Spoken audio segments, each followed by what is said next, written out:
Մենք արդեն ունենք քվեարկության մասնակիցների թիվը 17:00-ի դրությամբ, որը կներկայացնի Կենտրոնական ընտրական հանձնաժողովի անդամ Ժիրայր Կարապետյանը։ Համեցեք, պարոն Կարապետյան։ Շնորհակալություն, ողջունում եմ մեզ հետևողներին, եւ այսպես 17:00-ի դրությամբ ընտրողների թիվը ըստ մարզերի եւ քվեարկությանը մասնակիցների թիվը։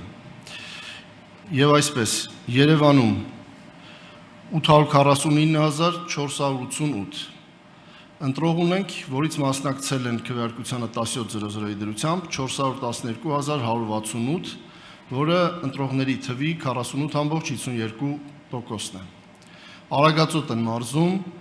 113,441 ընտրողից քվեարկությանը մասնակցել է 57,999 ընտրող,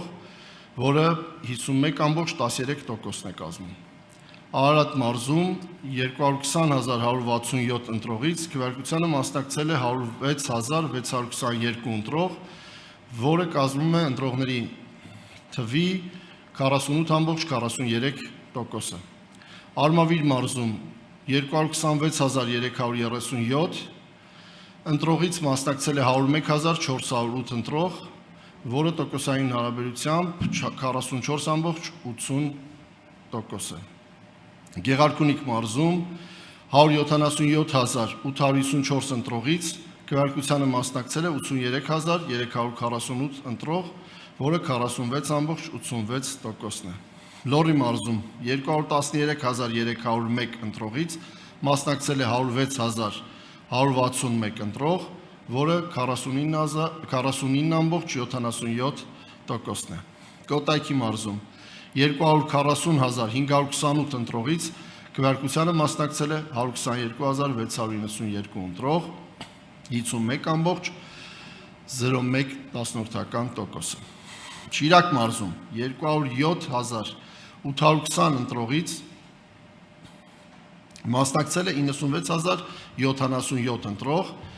որը 46.23%-ն է։ Սյունիք մարզում 106,972 ընտրողից 59,215-ը մասնակցել է քվեարկության, որը տոկոսային հարաբերակցությամբ 55.36%-ն է։ Վայոց ձոր 44,634 ընտրողից մասնակցել է 24,171-ը, 54.15%։ Տավուշի մարզում 103,434 ընտրողից քվեարկությանը մասնակցել է 55,096 ընտրող, որը 53.27%-ն է։ Եվ այսպես հանրապետության ողջ տարածքում ընտրողների 2,503,976 ընտրողներից քվեարկությանը ժամը 17:00-ի դրությամբ մասնակցել է 1,224,957 ընտրող, որը ընտրողների ընդհանուր թվի 48.92%-ն է։